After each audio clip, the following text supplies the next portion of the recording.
Hi, my name is Alexandre Liebhaberg. I'm a second-year master's student here at the School of Transnational Governance, and today we'll be attending the 2025 Distinguished Giorgio Pira lecture with Executive Vice President of the European Commission, Teresa Ribera.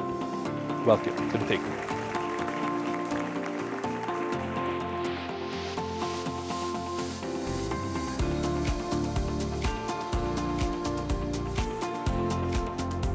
Madam Executive Vice President, thank you very much for being here. I have a couple of questions for you. The first one is the following. We've seen recently a push for climate and environmental policies, but also competition policies to be used as tokens for diplomacy and to try and negotiate a deal with other partners. How can the EU still remain strong in these values and in these policies while still being a main actor in the world?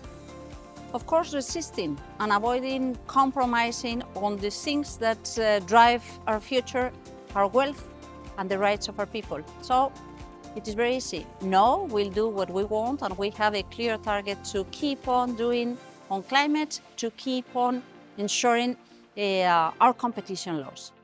You've been working with the Council, with the Parliament to try and find a solution for better targets and improved regulations. When you're talking to them, you can see more and more of a pushback against ramp up of these policies. Do you think that this pushback comes more from an internal fee inside the countries, or do not want to sacrifice more, or still for the EU to still remain competitive across other partners? To me, it is a question that combines two types of concerns. One of them is the fear not to be able to handle a much more ecological economy, so how we can provide in the near future solutions that can create wealth and jobs, taking into consideration the impact in the environment, and we need to solve this equation, but it is important to do it and not to delay the answers. And at the very same time, there may be some reluctancy from those that consider that may be losing in this new ecological economy and will try to lag behind, to wait and to delay. But this is why we need to be quite clear and to explain and to ensure that people can benefit, can experience the benefits of what we achieve through this much more respectful understanding of nature and protection of the climate system.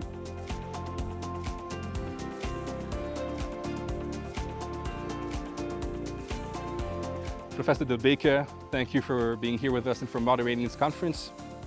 My question for you is the following. You've been in the climate policy movement for a long time. How do you see the current changes in the world? Why did it become so hard? And how do we continue to move the climate policy agenda forward? I have been in this for more or less 25 years. And there are phases where things go very rapidly and quickly, and other phases that we have seen things are more difficult. We are in such a phase. And the art is to keep the long term right inside and to change perhaps the names of one or the other definition. So instead of using so much the word climate, we use more the words clean energy or energy policy or security. Because if we use less fossil fuels, we do more on climate change. There is a compatibility between the two.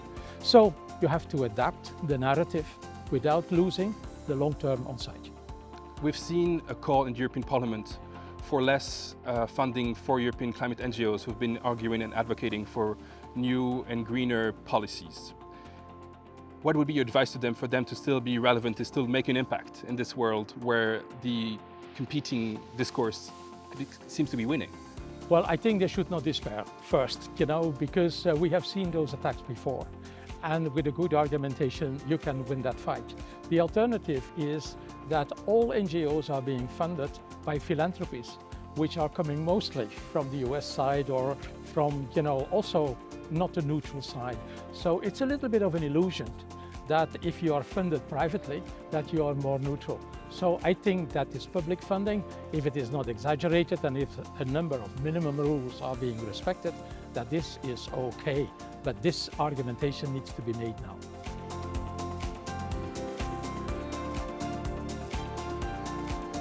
My takeaway is threefold. First of all, and more importantly, she argued that security, competition, and energy and climate policies are compatible. and need to remain clear through new partnerships as long as we keep an open mind. The second takeaway is climate targets.